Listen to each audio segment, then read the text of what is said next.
Naam, ni siku nyingine mtazamaji wa Tumaini Television na mtazamaji wa kipindi cha Maisha Kliniki, na kusalimu popote pale ulipo nchini Tanzania. Asante sana kwa kuwa sehemu ya mafanikio makubwa sana wa kutazama Tumaini Television. Wewe ni mdau mkubwa sana. Karibu sana maishani, mwana maisha, tunasema hivyo sisi ndani ya Maisha Kliniki. Karibu maishani. Umekuwa mtu wa muhimu sana, inabidi nikupongeza na nikushukuru wewe ambaye umekuwa ukishiriki nasi katika namna mbalimbali ya kutuma maoni yako, kutuma maswali yako kwa kila ambacho tutakuwa tunakuletea kila siku. Karibu sana mwana Maisha Kliniki popote pale ulipo, na kukaribisha kwa siku ya hii leo. Pia tuna mada nzuri ambayo tumeandaa kwa ajili yako wewe. Tunajaribu kugusia mambo mbalimbali katika dunia yetu hii, imejawa na changamoto mbalimbali lakini fursa mbalimbali. Kwa hiyo lazima tuguse kila eneo ama kila engo, watu wanasema hivyo wataalamu. Jina langu ni Innocent John. Haya yote ni kuhakikisha ya kwamba wewe unakuwa sehemu ya furaha na kufurahia matunda yaliyopo katika ulimwengu huu. Karibu sana mwana maisha, karibu sana Maisha Kliniki, na hii ni Maisha Kliniki moja kwa moja ishaanza sasa. Asante sana kwa kameramani wangu Joseph Peter ambaye anahakikisha kila kitu kinakwenda vizuri na kinakufikia wewe popote pale ulipo.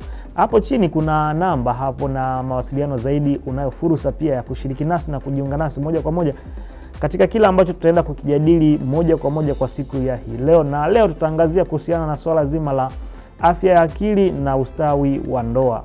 Ndio mada ambayo iko mezani kwa siku ya hii leo. Niko na mwalimu wa saikolojia Samuel Moreli ambaye tutaenda kujadiliana kwa kina kujua haya yote ambayo tumekuletea kwa siku ya hii leo. Mada mezani ni afya ya akili na ustawi wa ndoa. Karibu sana wewe ambaye ndo kwanza unajiunga nasi.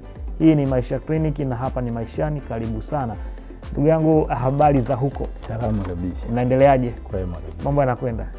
Mimi nimefurahi kuwa na wewe hapa na kujadiliana na kuweka mambo sawa juu ya mada ambayo tuko nayo kwa siku ya hii leo. Asante sana. Karibu sana. Asante sana. Ni mwaka mwingine, mwaka 2025, 24, mambo yalikuwa mengi. 25 lazima tuangalie namna gani tunaipeleka ili mwisho wa siku kila kitu kiweze kwenda vizuri. Mwaka 2024 tumeona matukio mengi sana ambayo yametokea kwa wanandoa.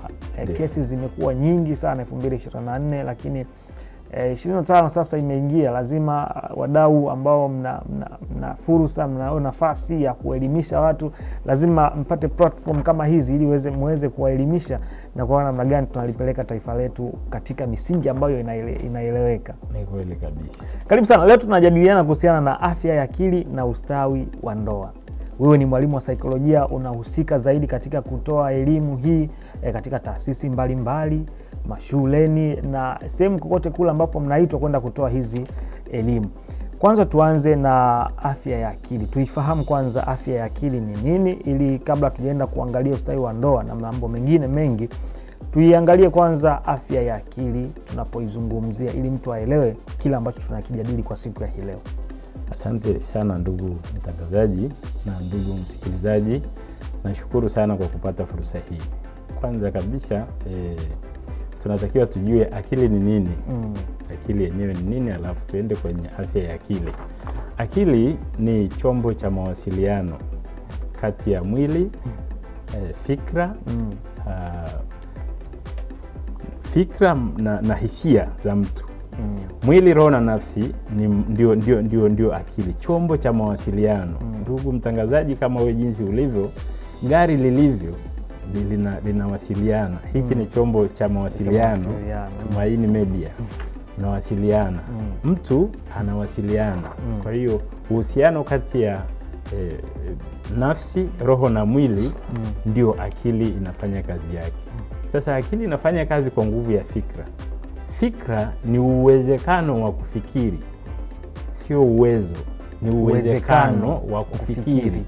Ndio fikra. Ndio fikra. Kwa sababu wengi wana fikra, wengi wana fikra lakini hawana uwezo wa kufikiri. Ndio maana tuko kwenye hii mada sasa. Sasa kufikiri ni uwezo wa kukiri. Okay. Ukifikiri unakiri kwamba kweli hapa hili ni gumu. Sasa maana umekaa ukatathmini, ukawaza na kuanza kuchambua sasa kwamba iko hivi. Umekiri. Ndio ukiri. Asante. Asante sana. Sawa. Kwa hiyo sasa kwa namna hiyo sasa akili ndivyo inavyofanya kazi kama chombo cha mawasiliano kati ya mwili, nafsi na roho, ili mawasiliano ya huu mwili uweze kueleweka kwa mwingine.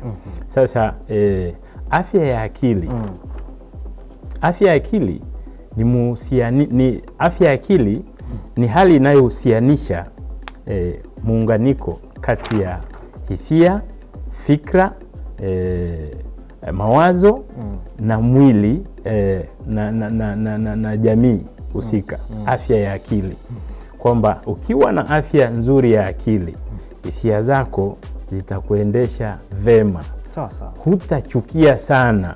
Maana yake ukiwa na afya nzuri ya akili uko positive. Positive maana yake una mtazamo chanya. Hutachukizwa. Yaani uko kwenye mlengo sahihi. Kwenye mlengo sahihi. Sasa afya nzuri, afya ya akili ni ile hali inayohusianisha muunganiko kati ya hisia, fikra, mawazo na hisia za mwili wa mtu katika kutenda vile inavyopasa. Nadhani unanipata hapo. Nakuelewa kabisa. Sasa ukija kwenye ustawi ni nini? Ukipanda mbegu, ndugu mtangazaji, mbegu ile inaoza kwanza alafu inaota.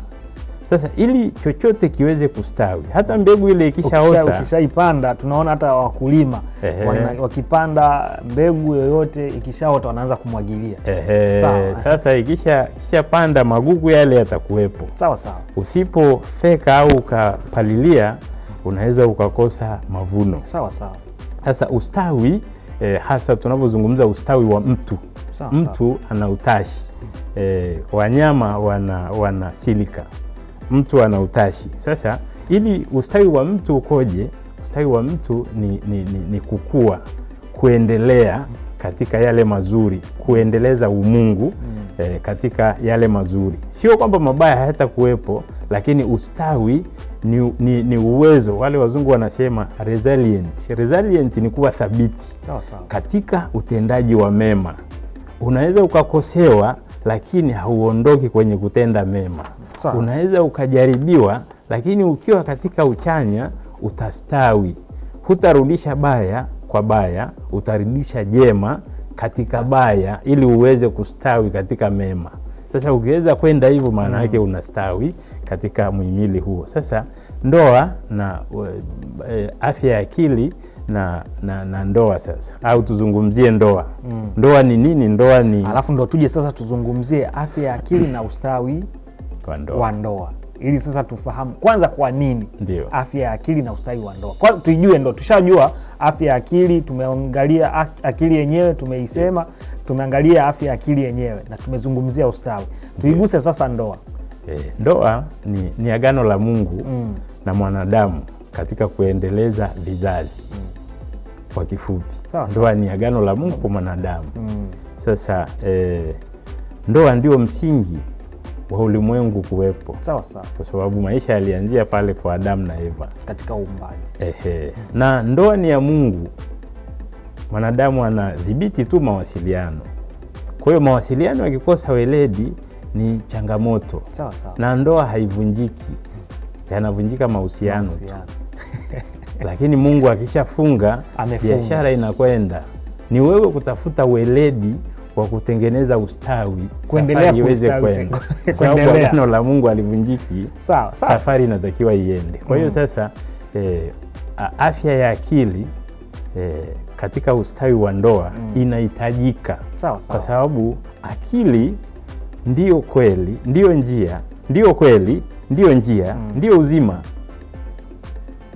Yohana kule ametuambia siku moja, ni Yohana au ni nani? Yohana yule mwandishi aliandika pale akasema mimi ni njia, kweli, njia na uzima. Maana yake akili, ukiwa na afya nzuri ya akili, ukweli hautakutesa.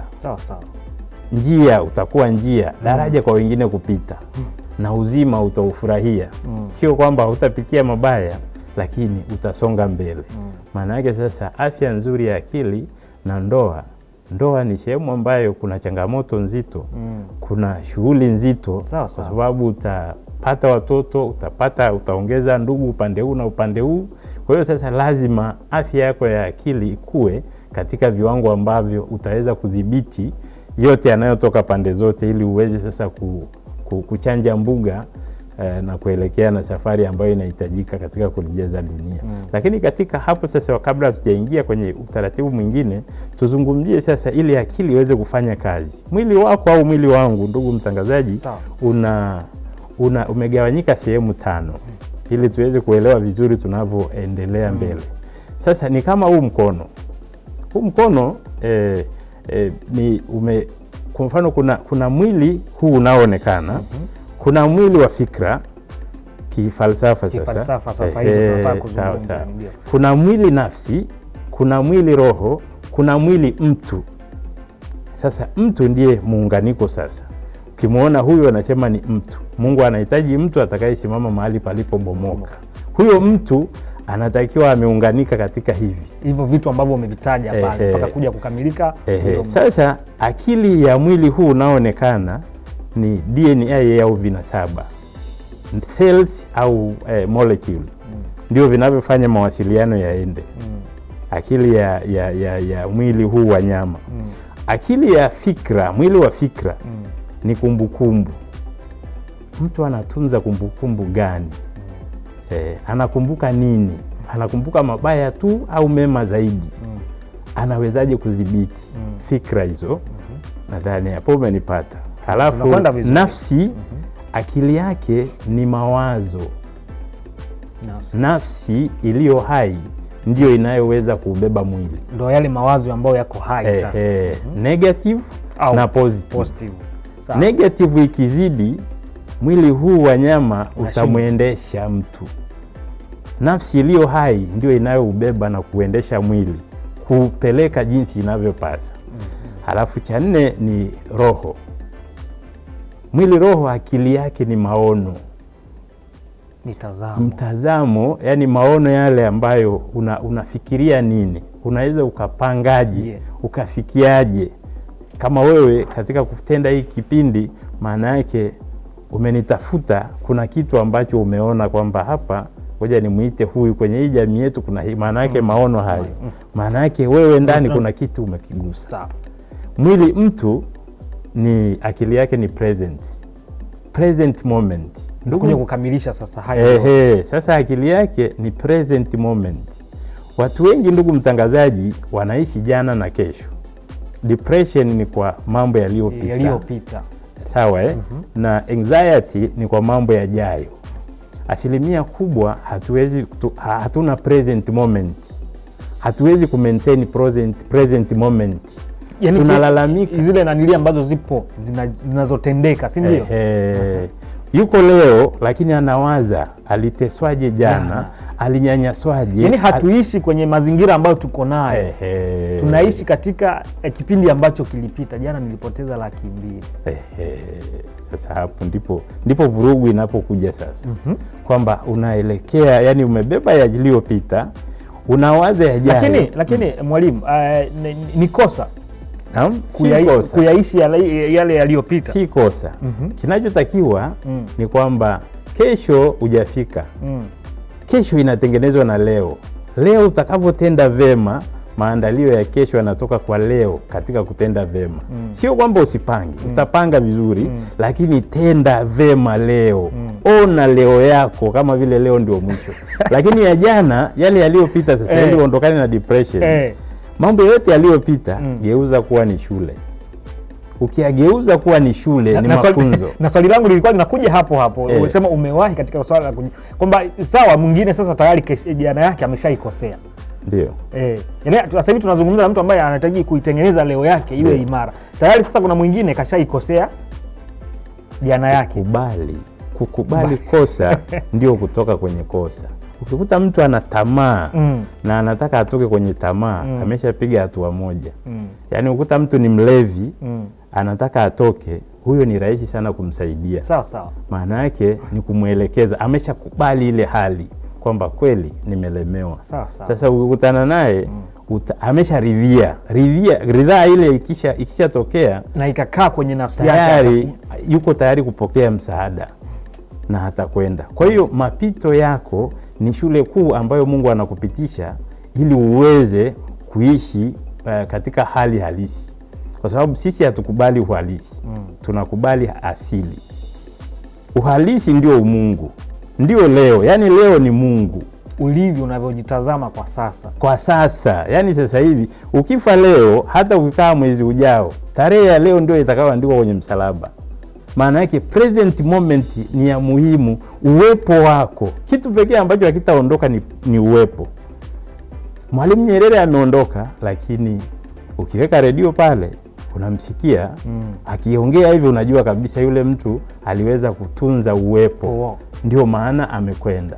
Hakuangalia vitu, hakuangalia hiki, yeye aliangalia uwepo, ndio maana mambo yanakwenda. Kwa hiyo tunapata shida katika hiyo hali. Lakini kwenye hii miili yote ukitunza uwepo, maana yake utu wako utasomeka na hautanungunika sana, kwa sababu utaona kabisa kwamba jana nilipitwa kwenye mapito, ngoja niendelee kupambana niende mbele vema, na utaweza kuona leo. Ila kesho inaandaliwa na matendo mema ya leo. Kuna mwingine unakuta anasema kwamba kabla tujaingia tumezungumza kitu kizuri sana hapa. Mtu akiwa anapambana anasema kile kilichopita nyuma ndo kinanifanya mimi leo hii nipambane. Ndio. Hii kauli wewe kwako wewe kama mwalimu unaiona katika mtazamo gani? Ni mtazamo mzuri ama ni mtazamo mbaya? Yaani anasema kila ambacho kilitokea miezi miwili au miaka fulani iliyopita kule nyuma ndo kinanifanya mimi leo hii nipambane. Sawa. Nashukuru sana ndugu mtangazaji. Shida inayokuja hapo sasa ni kwamba unapopambana maana yake umeshaanguka. Wazungu wanasema change what you can change, accept what you cannot change. Muujiza wa Mungu uko pale utakapokubali kwamba kwa nguvu zangu siwezi. Kwa nguvu zangu siwezi, ndipo Mungu anaingia kati. Na Mungu anatuacha hivyo tu. Ulalamike, ulaumu, lakini kuna kitu hujaelewa. Ile mizigo itashuka pale ambapo utakubali kwamba kwa nguvu zangu siwezi.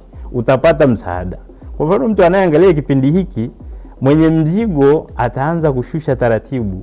Ambaye alikuwa amelemewa atashusha taratibu kwa kusikiliza tu, kama ana usikivu mzuri. Kwa hiyo acceptance kukubali ugumu wa jambo kwamba siliwezi kwa nguvu zangu ni hatua ya kuelekea kwenye msaada. Na hakuna changamoto ngumu kama hiyo ya kukubali. Mimi naongea na watu kwa hasa haya masuala ya afya ya akili. Ni changamoto kwa sababu mtu anafanya jambo hakubali kabisa kwamba ameshalemewa. Na ndio changamoto kubwa. Lakini akisha ile anatoka pale, maisha yanabadilika. Yeye sasa lile alikuwa analiona gumu linakuwa ushuhuda kwa wengine baada ya yeye kupona. Na Mungu anakusudi la kumpitisha mtu kwenye magumu. Nadhani umenielewa hapo. Nimekupata sana mwalimu katika hatua hiyo. Asante sana kwa ufafanuzi huo na mwanzo mzuri wa kipindi chetu kwa siku ya hii leo. Naamini pia mtazamaji wetu ambao unatufuatilia kupitia Tumaini Television channel namba 470 ndani ya kingamuzi cha Azam unajifunza mengi. Ni mwalimu Samuel Moleli ambaye anatupatia elimu hii nzuri na pana sana. Lakini wewe pia unao nafasi na fursa ya kumuita, hata kama una taasisi yako, una shule, una eneo lako ambalo unahitaji kwamba watu wangu hawa basi waipate elimu hii, basi unaweza ukafanya hivyo. Karibu sana, na niendelee kukaribisha uweze kushiriki nasi pia kupitia nambari ya simu ambayo iko chini hapo. Kuna mawasiliano hapo, tutumie ujumbe wako, kutoa maoni yako, pia tutayasoma, maswali kwa kila ambacho mwalimu anaendelea kukifafanua kwa siku ya hii leo. Basi nao unayo fursa na nafasi ya kushiriki nasi na kutoa mchango wako. Sasa tumeshaona namna ambavyo mada yetu tumeichambua vizuri kweli hapo mwanzoni, afya ya akili na ustawi wa ndoa. Tumeangalia akili yenyewe, tumezungumza afya ya akili, tumezungumza ustawi, na tumezungumza ndoa yenyewe kama ndoa. Na tumekuja kwa ujumla sasa umeelezea kwa nini afya ya akili katika ustawi wa ndoa. Tuzungumzie sasa mimi moja kwa moja tuende kwenye sababu zinazoleta ustawi wa afya ya akili katika ndoa. Nashukuru ndugu mtangazaji. Ni kweli ili kitu kistawi, ustawi unatakiwa uwepo ili maisha yaweze kuwa ladha au mvuto kwa mwingine. Sasa ziko sababu nyingi, lakini za msingi hasa ambapo ndugu msikilizaji akisikia zinaweza zikamsaidia hata yeye pale ambapo alizani amekwama, zikamsaidia vizuri. Sasa sababu namba moja ni mawasiliano. Mawasiliano yenye weledi. Mawasiliano yenye weledi. Mawasiliano yenye weledi hapa tunaangalia namna mume na mke ndani ya nyumba wanavyo wasilisha mawasiliano yao. Ukumbuke maisha haya ni mawasiliano. Hapa tunawasilisha jambo kwa jamii, si ndio? Sasa jinsi mambo yanavyotokea hayana shida. Shida inakuja jinsi tunavyo kureact ni kufanyaje? Yani kuipokea, relate na ile jambo, kulipokea jambo na kumrudishia mwingine. Ndio maana lipa jema kwa baya. Sasa kwenye kulipa pale ndipo changamoto inapoanzia sasa. Kwamba huyu katika mawasiliano yenye weledi ni kupeleka positive, uchanya kwa mwingine. Kwamba hata kama amekosea usimgombeze mbele ya mtoto. Sawa sawa. Usimwambie lile jambo mbele ya watu, usimkosoe mbele ya watu. Muite chumbani, kaa naye, zungumza naye, atakuelewa tu. Lakini ukimwambia mbele ya watu, mbele ya watoto, kwanza umeharibu watoto wale, wataanza kuelewa tofauti. Sawa Mawasiliano yenye weledi yanajenga ustawi wa ndoa vema pale ambapo, kwa sababu yanaleta umoja, yanaleta kuishi uchanya ndani ya nyumba. Kuona kabisa mwenzangu ananiheshimu, hajaniambia hivi, kumbe angeweza akanigombeza pale, lakini amenifanyia hivi. Amenisitiri. Amenisitiri katika hili. Ile hali tukatoka na amekuja kuzungumza kwa namna hii. Pale mwenzako atavutika. Sasa shida kubwa ni kwamba sasa hivi samani, lakini wakina mama wengi wanaongea badala ya kuzungumza. Sawa. Katika kuzungumza, tueleweshe hapo na mtu aweze kuelewa. Wanaongea badala ya kuzungumza. Mwanamke anayezungumza anakuwa na mvuto kwa mumewe kuliko anayeongea. Liweke sawa mwalimu hiyo. Maana yake anayeongea kuongea anayeongea sana anaharibu, anajeruhi. Katika kuongea kwingi kuna kujeruhi kwingi, kuna kuumiza kwingi na kuna kuua kwingi. Sawa. Katika kuzungumza kuna kuponya kwingi. Maana yake unapangilia maneno. Huyu ni mume wangu, nimwambie hivi. Mume naye, huyu ni mke wangu, nimwambie hivi. Maana yake heshima na utulivu na unyenyekevu vinasomeka katika mazungumzo. Hisia za mtu zisoma pale namna mnavyowasiliana. Mwanamke anayezungumza kwa utaratibu, mwanaume anamsikiliza vizuri. Anapay attention. Yaani usikivu kwa yule inakuwa ni mkubwa. Anayeongea sana anamfukuza mume kwenda upande ule ambao ni mbaya zaidi. Kwa sababu mwanaume hapendi pia kusikia hayo. Sio mwanaume tu, hata mwanamke.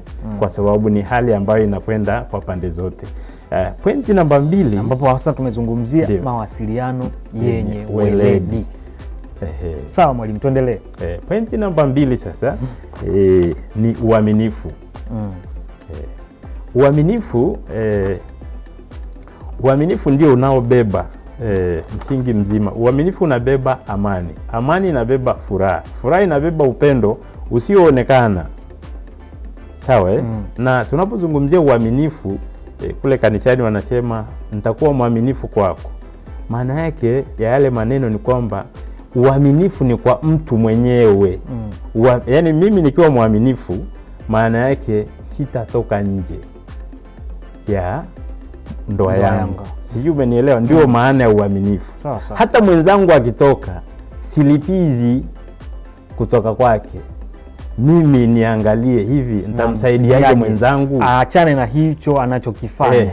Yaani mimi natakiwa nitulie katika uaminifu. Sasa kuna wengine mwalimu, hapo ndo nakuta sasa vita imeanza. Yaani ushindani kwa ushindani. Wewe umefanya hivi, basi acha na mimi nimalize kwa upande huu. Tutakwenda, kuna pointi zake kule. Kuna pointi za upande huu ambazo tutazungumzia. Sawa, tuendelee mwalimu. Sasa unapolipa baya kwa baya, hayo lazima uyaone. Maana yake ukiwa mwaminifu kwako, tayari mwenzako atasoma picha yako, atasoma hisia zako. Kuna vitu hata vifanya mwenzangu huyu. Lakini sasa kukosa uaminifu ni kwa mtu inakuwa ni changamoto. Na shida hapo inakuja kwamba yani mwanaume kwa sababu amelipa mahari, yeye anaona iko zaidi, kwamba anayetakiwa kuwa mwaminifu ni mwanamke. Mwanaume anatakiwa mwaminifu kwa sababu mmefunga ndoa. Muungano ule, agano lile, msingi wake ni kwamba kila mmoja anatakiwa awe mwaminifu kwake katika kutenda yale. Sasa uaminifu ndio unaobeba amani, amani inabeba furaha, furaha inabeba upendo usioonekana baina yenu wawili. Sasa pointi namba 3, tunaelewana Sawa sawa. Pointi namba 3 ni msamaha. Msamaha. Msamaha ni ile hali ya kutenda na kutendewa. Anayesamehe ndiye anayepata nguvu. Anayeachilia. Hakuna kazi ngumu hapo, ni pagumu sana. Na watu wengi wanadhani ni rahisi, lakini ni rahisi sana mtu akielewa. Mtu anayesamehe, maana tuangalie kwa mfano, mimi nikikukosea wewe, au tuanze tu kwa msemo huu, ni heri kukosewa kuliko kukosea. Ni heri kuachwa kuliko kuacha. Sio, umenielewa hapo? Nakupata vizuri. Sasa hapo yule anayemwacha mwingine anaacha agano la Mungu. Huko anakokwenda, kwa mfano mvua ikinyesha ukichukua mwamvuli ukakimbilia baharini, hautaweza kusalimika. Lazima tu kitakukuta. Maana yake ni heri gari unaloliendesha kuliko kuliacha na kutafuta lingine. Msamaha ni kitu cha muhimu. Msamaha ndio unaojenga nuru. Hii vital energy, yani nishati ya mwili huu, inaletwa kwa mtu anayetoa msamaha. Tukumbuke kwa mfano Yesu tulimtesa sisi, tukamgongea msalabani. Lakini mwishoni nani alishinda? Sasa hivi tunapiga magoti kuelekea msalaba. Kabisa. Maana yake msamaha ni nguvu inayomletea yule anayetoa msamaha neema. Ukisoma Paulo naye anatuambia kule kwa Warumi kwamba anayesamehe mpende adui. Anayesamehe, ukimsamehe aliyekukosea, umempalia makaa ya nini? Ukimsaidia yule, umempalia makaa ya moto kichwani. Maana yake amekukosea, msaidie. Yaani kama ni hela mpe. Akikuacha, yani wewe msaidie kabisa kwa moyo mweupe, usilaumu. Lakini baada ya muda, msamaha una uwezo wa kumbadilisha mtu akawa mtu mwingine. Sawa sawa. Sasa hilo ni la tatu. Maana yake ukiwa na msamaha utakuwa na uwezo wa kustawi katika ndoa. Tuweke nukta hapo mwalimu, tuende. Naona watu wetu wa nguvu pia wanatuvuta shati, nao tuwape nafasi. Tuna mapumziko mafupi. Mtazamaji wetu wa Maisha Clinic, karibu sana Maishani.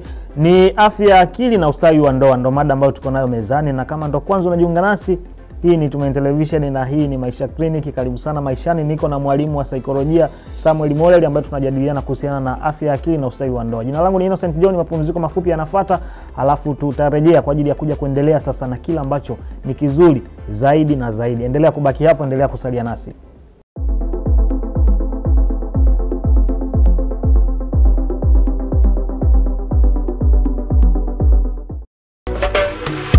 Nyumba bora hujengwa na mwanamke, lakini pia mwanamke huyu ni pambo la nyumba, na panapo haribika kitu kwenye familia, mwanamke huwa wa kwanza kukulaumiwa. Tukutane hapa kujadili kwa kina. Karibu kwenye Nyota ya Mwanamke. Nyota ya Mwanamke, Jumapili saa 8:30 mchana na marudio Jumanne saa 3 kamili usiku, hapa Tumaini Television. Mtazamaji, upendo, yani nikikwambia katika kwaya hii kuna pea wewe. Na wao walikuwa wanawafundisha watu katika misingi hiyo. Sasa wale waliopata misingi kutoka kwenye huo mfereji hawasepetuki. Jamani, wanapendeza Mtazamaji, kwa Yesu ni raha kuimba raha Uliniona toka mbali. Wake Mungu, tazama mimi kanijalia karama ya kuimba.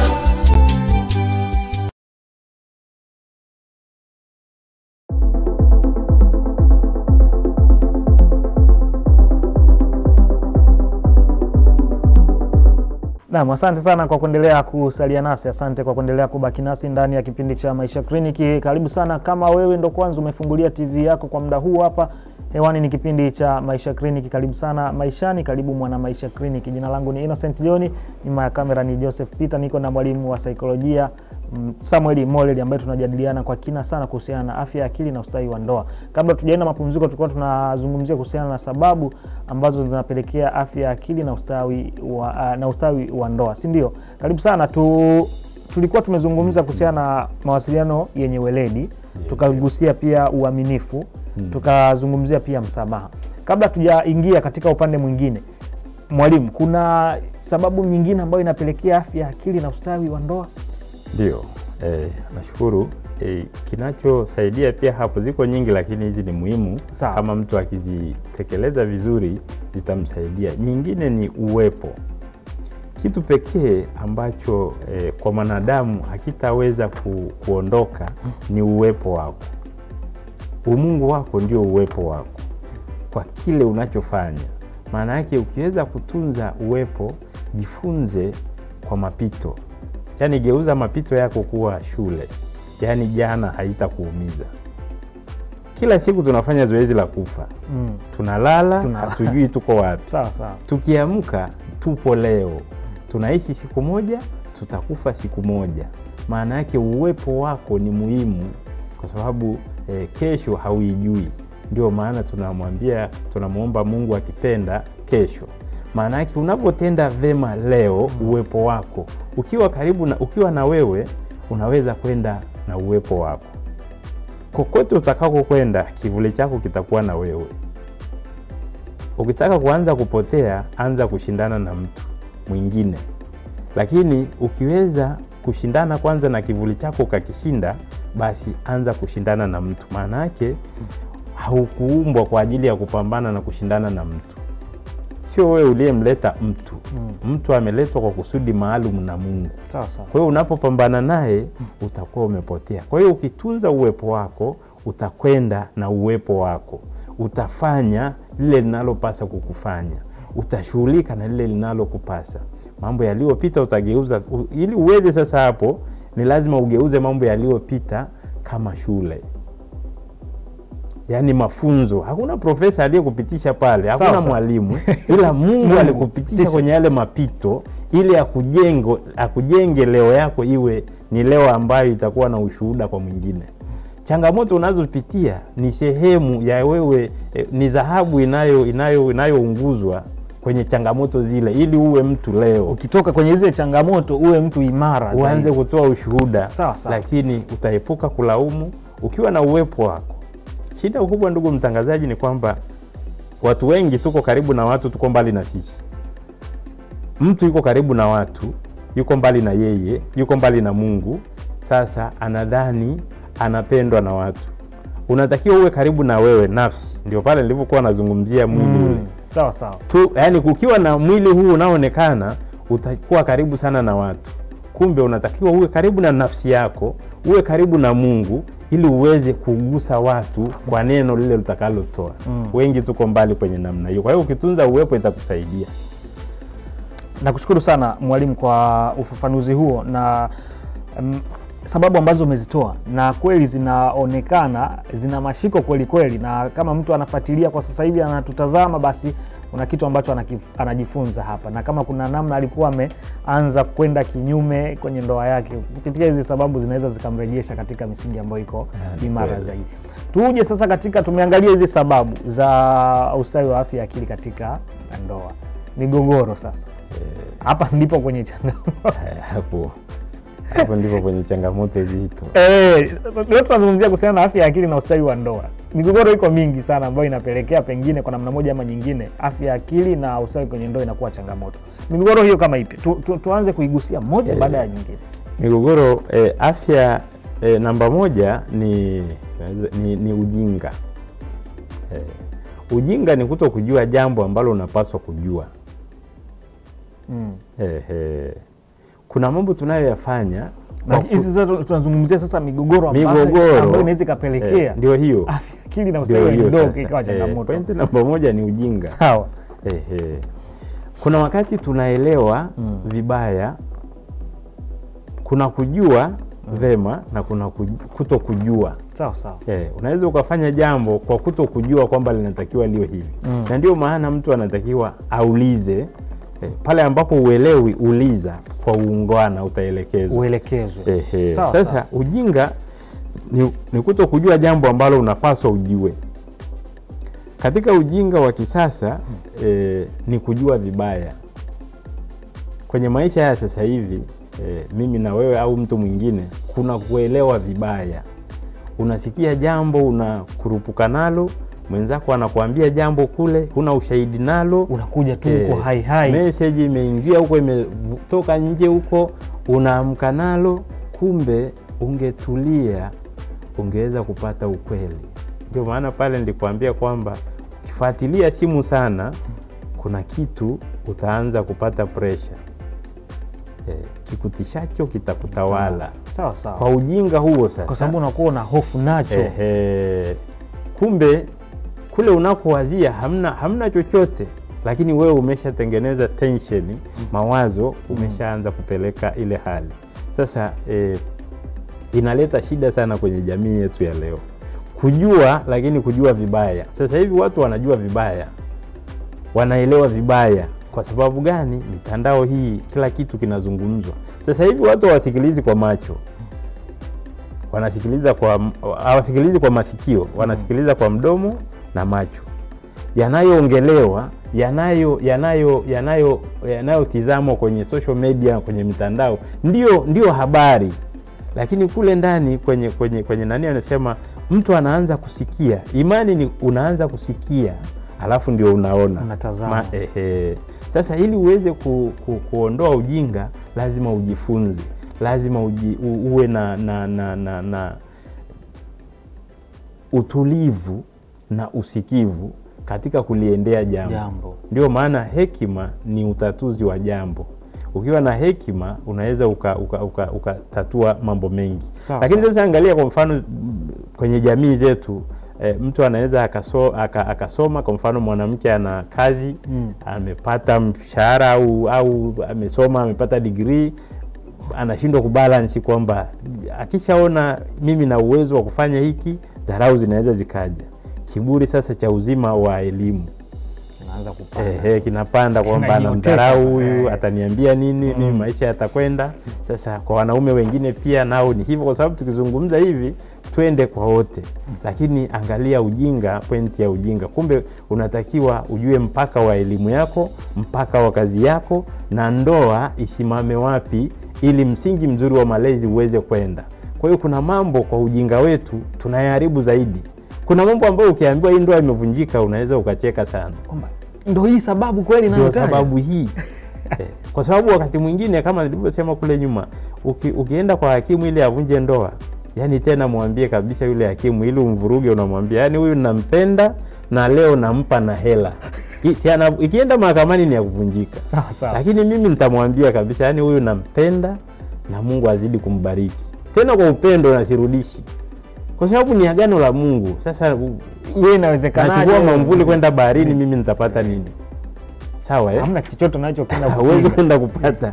Lakini tukipunguza sasa, tukiweka uelewa na usawa ule, tunaweza tukaenda vema. Kwamba huyu ni mwanamke, mimi ni mwanaume, huyu anatakiwa awe mtiifu kwa mume, huyu mimi niwe na heshima kwake. Safari itakuwa haina shida. Fanya jukumu lako na mimi nifanye jukumu langu, safari inakwenda. Pointi namba 2. Sawa. Ni mitandao ya kijamii au hizi picha za utupu. Katika jamii yetu sasa hivi ni changamoto kubwa sana. Tunaishi katika ulimwengu wa kidijitali sana sasa hivi. Sasa hizi picha chafu au picha za utupu hizi zinaleta changamoto sana kwenye ndoa. Maana yake hatuna kiakili, zinatuvuruga, kifikra zinatuvuruga, kimawazo kote huko. Hakuna kitu kibaya, kwa sababu wazungu wao tayari wameshaathirika. Sasa wanatutengenezea mazingira ya kutuonyesha zile, na sisi sasa tunapokea. Badala ya kujifunza mambo ya msingi, unakuta mtu anaanguka kwenye ile. Sasa mwanandoa anayehangaika na ile, ndio sasa hivi unaweza kukuta mtu anatamani mapenzi ya jinsia moja, kitu ambacho ni kibaya sana, na mitandao hii ndio inayoleta. Sawa. Ubongo wako ni kama sumaku. Chochote unachoingiza inavuta. Sasa unakuta mtu anayetizama akienda kwa mwanandoa mwenzake anataka kwa vile alivyoviona. Sasa badala ya kupeleka mwemko unaotakiwa katika uhalisia, anaenda na imagination na picha aliyoziangalia kule. Sasa ile pale mwenzako anashtuka hivi, au muandai kwa sababu unaenda na picha ile. Sasa unaanza kuleta vurugu. Sasa madhara ya hizi picha ni nini? Madhara ya hizi picha ni kupunguza utulivu wa mtu, wa akili ya mtu, kwa sababu umeona mambo yale mengine lazima ni kufanya kutumia vitu au kujichua huku kunakosemekana. Maana yake ukijichua unapunguza nguvu za mwili wako. Unapopunguza nguvu za mwili wako zinazozalishwa kwa uwezo mkubwa, ujue unajiathiri taratibu, yani unajiua taratibu. Ni furaha ya muda mfupi, wanaita synthetic happiness, furaha ya muda mfupi, lakini kesho kutwa utaanza kulia na sijui nani atakubembeleza kwa sababu kitakuwa cha kwako mwenyewe. Sasa concentration, utulivu ule unakosekana. Talaka zinasogea hapo hapo, kwa sababu wengine wanashauriana hivi na hivi, mambo yanakuwa mengi, mambo yanakuwa ni mengi. Sasa unakuta ni changamoto nzito. Sasa hizi ni lazima uangalie, na kama umeathirika tafuta msaada, kwa sababu chochote kinachokuja ukitafuta msaada utapata na utatoka kwenye hiyo hali. Wataalamu wapo. Sawa sawa. Lazima upate huo msaada na uweze kutoka kwenye hiyo hali, na ili uwe mwalimu pia kwa wengine kwenye hilo. Pointi ya nyingine ni ukatili. Ukatili ni ile hali ambayo inaleta mateso kwa mwingine, inaleta kilio kwa mwingine. Sasa kwenye jamii, sasa mtu anaishi kwenye ndoa lakini hana amani, hana furaha. Sasa inakuwa ni shida. Na ukatili ni kama kubaka au kipigo, yani pigo kupitiliza, manyanyaso, maneno. Unapanga bajeti ya nyumbani, badala ya kumpa tu akanunue kila kitu unataka, unanunua vitu unaweka kwa jirani, mke wako aende akachukue. Sasa hiyo sasa ni ukatili ambao haustahili. Mheshimu tu kwa kumpa nani yake ile, kwamba ni 10,000 hii chukua, nenda sokoni, mimi sina, wewe nimekupa ya kwenda sokoni. Sio unaanza kuifuatilia tena hiyo kwamba imekuwaje, imekwenda, imetumikaje. Kuna mambo mengi. Sawa. Sasa lazima usihangaike sana na vitu ambavyo, mwachie mwingine apate furaha, apate amani kama vile. Maana usichotaka kutendewa usimtendee mwingine, utapunguza ukatili. Na kwa kweli mimi nafanya hii nani sana, lakini watu wanateseka. Tatizo unaliona ni kubwa kiasi gani?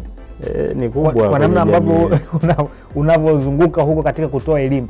Tatizo hili unaliona ni kubwa kiasi gani? Japo tutakuja tuangalie suluhisho pia ambayo inatakiwa iwepo ili mwisho wa siku haya matatizo yawepo. Kwanza kabla tuendelea na hii, tubaki na hii mgogoro huu wa ukatili. Hili tatizo unaliona katika jamii yetu mpaka sasa hivi ni kubwa kiasi gani? Ni kubwa kwa sababu kwa mfano kama hii mikoa ya kanda ya Ziwa, Mara, Msoma, Kagera, Mwanza, wanatoa takwimu, wanatoa hizo mara kwa mara, hata mambo hayo yanafanyika. Mume kumuua mke, wivu huo kupanda ni mkubwa. Sina ambazo zimeelezea moja kwa moja, lakini tatizo la afya ya akili ni changamoto. Na sasa hivi linatakiwa lipewe kipaumbele hasa kwenye vyombo vya habari ili viweze kusaidika. Watu ambao unazungumza nao kweli kuna shida. Na shida kubwa ni hiyo pale. Kwa mfano mmoja alikuwa anamwambia, hebu acha kuongea, anza kuzungumza na mume wako, uone kama hiyo hali itakuja. Maana yake yeye hajui, yeye anapoongeaga anajua anazungumza, kumbe moto anauwasha mwenyewe alafu anatafuta sasa wa kuzima, lakini alifanikiwa. Sasa ukatili huko, ukatili wa kijinsia na ukatili wa kiuchumi. Sawa. Nadhani ukatili wa kijinsia ndio hiyo sasa, kama kipigo, unyanyasaji, ubakaji, maneno pia, kwenye mitandao hivyo. Sasa hayo unakuta anatukana mpaka unasema huyu mtu katukana kweli, ni tusi limetoka mdomoni kwake kweli. Ndio mambo kama hayo. Kumbe sasa unasahau kwamba kinachomchafua mtu sio kinachoingia, kile kinachotoka. Si watu wanaelewa wanakitafsiri. Kile kinatafsiriwa maana yake umejaa nini? Unasaidia au unabomoa? Kwa hiyo inakuwa ni changamoto. Ukatili wa kiuchumi hiyo nayo ni kubwa, kwa sababu kuna wanaume ambao unakuta wako radhi, yani mwanamke aache kazi akae nyumbani. Hana kazi ya kufanya, lakini sasa wivu ule unakuta umezidi.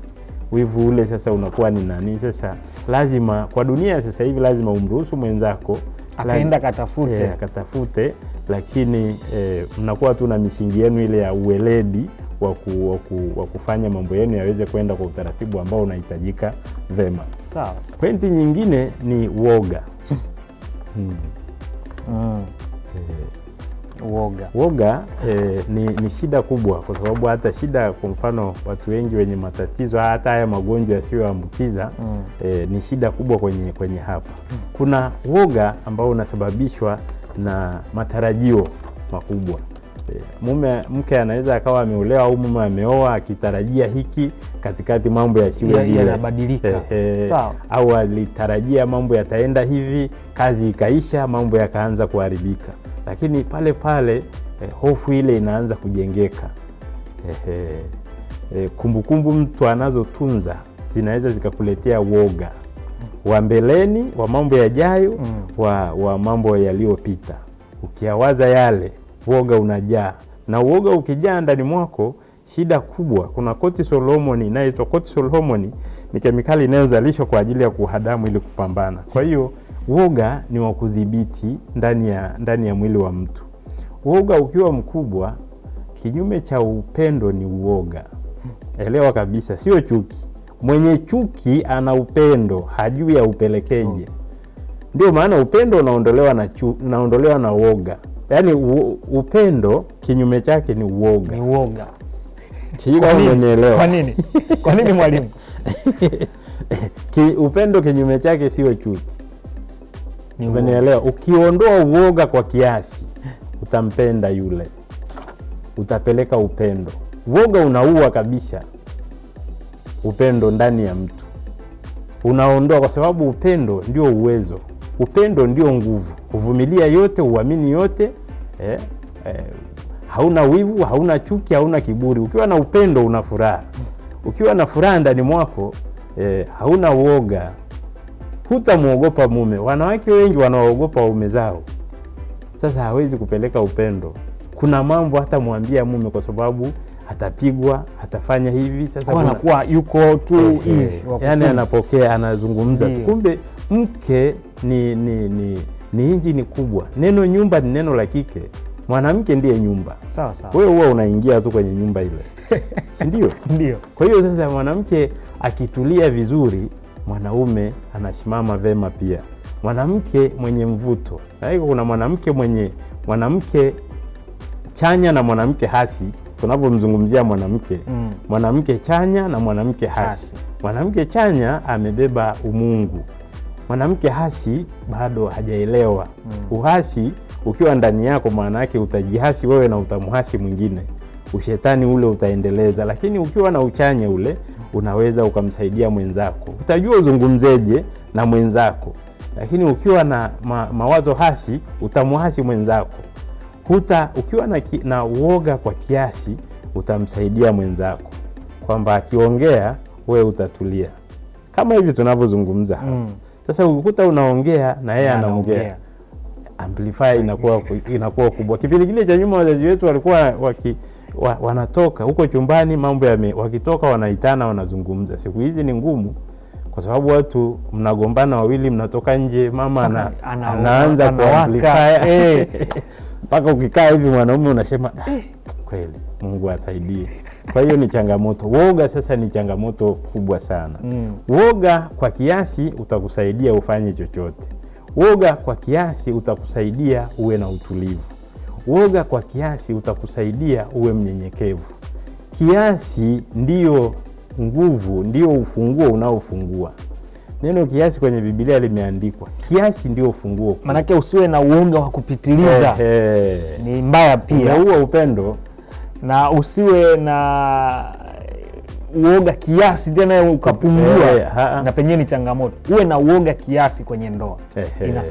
Inasaidia. kwa sababu utajua kabisa nikimpoteza huyu mwenzangu naanzia wapi, nitapata wapi kama huyu. Pamoja na mabaya yake, upendo ni kufunika mabaya ya mwingine ili muweze kusonga mbele. Pamoja na mabaya yake, lakini unakwenda naye, ndio pale utakuwa na ustawi na safari inaenda vema inavyopasa. Nikushukuru sana mwalimu kwa sababu hizo ambazo umezitoa, ambazo zinapelekea ustawi wa ndoa na ustawi wa afya ya akili katika ndoa, lakini migogoro pia ambayo inapelekea kutokuwepo kwa hiyo afya ya akili na ustawi wa ndoa. Lakini kabla tujaja katika swala zima la suluhisho, naona muda pia unakimbia kweli kweli. Nimeona kuna kitabu hapo ambacho mwalimu pia ni mwandishi mzuri sana wa vitabu, na hapa ana toleo lake la mwaka 2025. Limeandikwa afya ya akili na ustawi wa ndoa. Nitakuja nimpe nafasi huko mwishoni, atatoa namba zake na mawasiliano yake kwa ujumla ili uweze kukipata kitabu hiki na uweze kukisoma. Kiukweli mimi nimekiangalia, ni muhimu sana, kina mambo mengi na kimeandikwa kwa upana kweli kweli. Kwa hiyo wewe pia nakushauri akija kuelezea hapo mwishoni namna gani unaweza kukampata, usisite kukipata kitabu hiki. Fanya hima uweze kukipata kitabu hiki, kimeandikwa afya ya akili na ustawi wa ndoa. Lakini hiki mwalimu, si hata kama hujaingia kwenye ndoa unaruhusiwa kukisoma? Unakisoma? Safari ndio hiyo. Ukisoma utaanza kujiandaa vema. Kwa hiyo mwalimu kasema hata kama hujaingia kwenye ndoa ni manufaa kwako pia wewe ambaye haujaingia kwenye ndoa na uliyeko kwenye ndoa, kinakusaidia sana. Nitampa nafasi ya kuja kuelezea kwa uchache na mawasiliano yake namna gani unaweza ukakipata kitabu hiki, ili mwisho wa siku elimu iliyoko humu na unayoipata ndani ya Maisha Kliniki uweze kuipata moja kwa moja. Ukiwa kwako umetulia hivi, basi unaipata hii elimu. Mwalimu, tuje kwa haraka haraka, kuna dakika kama 5 zimebaki. Tuzungumzie suluhisho japo kwa uchache, alafu uje utoe mawasiliano yako kwa watu pia ambao wanatufuatilia kwa sasa hivi, ili mwisho wa siku hiki tunachokizungumza hapa kila mtu akipate. Suluhisho ni nini sasa baada ya yote haya kuyazungumza mwalimu? Nashukuru ndugu mtangazaji kwa hayo, na ndugu msikilizaji, suluhu kubwa ni wanasema kuna kitu kinaitwa empathy. Empathy ni kujalia, kujijali. Kumjali mwingine ni kujijali wewe. Sawa mimi nikijijali, ndio maana niko hapa, kwa sababu tunatoa elimu hii kwa wengi. Maana yake tumewajalia, kumejalia. Ili uweze kuelewa sasa namna ya kuondoa migogoro, jiweke kwenye nafasi ya sawa. Kwa mfano mwenzako amefanya kosa, kwamba ningekuwa mimi. Sasa jiweke kwenye nafasi ya, na je, hivi mimi sijawahi kabisa kufanya kitu cha namna hii? Sawa. Ingekuwa ni Mungu anafanyaje hapa? Hutaamua vibaya, utaona energy ya kuamua ipasavyo, hutavunja, utajenga. Kujalia ni jambo la muhimu sana. Jambo namba 2 ni shukrani. Kushukuru. Sisi huwa tunashukuru tu, lakini shukrani ni muujiza. Sawa. Shukrani katika mambo shukrani inafungua. Yaani unaposhukuru kwamba Mungu, ninakushukuru kwa kuwa umenipa mume mlevi. Lakini itoke ndani kwa kumaanisha, kwa kuridhia kabisa, Mungu ninakushukuru. Kwa sababu vinginevyo tunapeleka laumu, tunapeleka makelele, tunaongea, hatuzungumzi. Ukienda mbele za Mungu, mmoja nilimwambia, hebu penda sasa. Anza kupenda hii pombe anayokunywa mmeo. Akataka kunipiga na kitu. Kumbe mimi sasa ni kwamba namwambia ashukuru kwamba ana mume, lakini haoni, ili apate namna ya kumsaidia, accept ile hali kwanza, ikubali kwanza, ili upate nguvu sasa ya kuenenda na hili. Na wengi mwalimu, ndo changamoto ilipo, tunashindwa kukubali kile ambacho kipo upande wetu, ambacho kwa namna moja ama nyingine kipo kinyume na sisi. Unaona, unaanza kwanza kupambana nacho bali pasipo na kukikubali. Ndio. Muujiza wa Mungu uko kwenye kukubali hali ngumu. Ndio maana yule anasema tunayaweza mambo yote katika yeye atutiaye nini?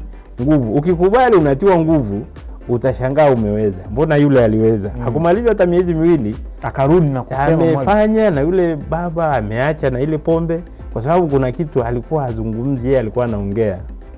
Ukiwa unaongea kama mama au baba, una amplify, unaongeza. Lakini cha pili ni kuna padri, unaweza ukaenda kwa padri. Lakini unapoenda kumwelezea mtu tatizo, mapadri wamefundishwa na walimu hawa wa kisaikolojia, wewe moyo wako uamini kabisa kwamba huyu mtu atanisaidia na hatatoa siri, kwa sababu uhai wa ndoa ni siri. Unapotangaza kwa watu, unamwambia rafiki yako, unamwambia huyu, zile habari zako zinaenea. Kesho kutwa mwenzako akisikia, au wewe pia ukija kusikia namna habari zile zilivyo, ni changamoto. Uhai wa ndoa ni siri. Tafuta mtu, ndio maana wasimamizi wapo, lakini sasa hivi wasimamizi wanatafutwa kwa ajili ya kusherehesha tu. Baada ya hapo sio baada ya hapo mambo hayapo tena. Mgongano ukisha kuwepo inakuwa ni changamoto. Kwa hiyo kama mwanandoa ajitahidi aweze kuwa na mshauri wa kisaikolojia, lakini amini kwamba atakalo kuambia litakusaidiaje. Kama unashindwa, basi unamuona mchungaji yeyote yule ambaye wewe unaamini kabisa kwamba huyu atanisaidia.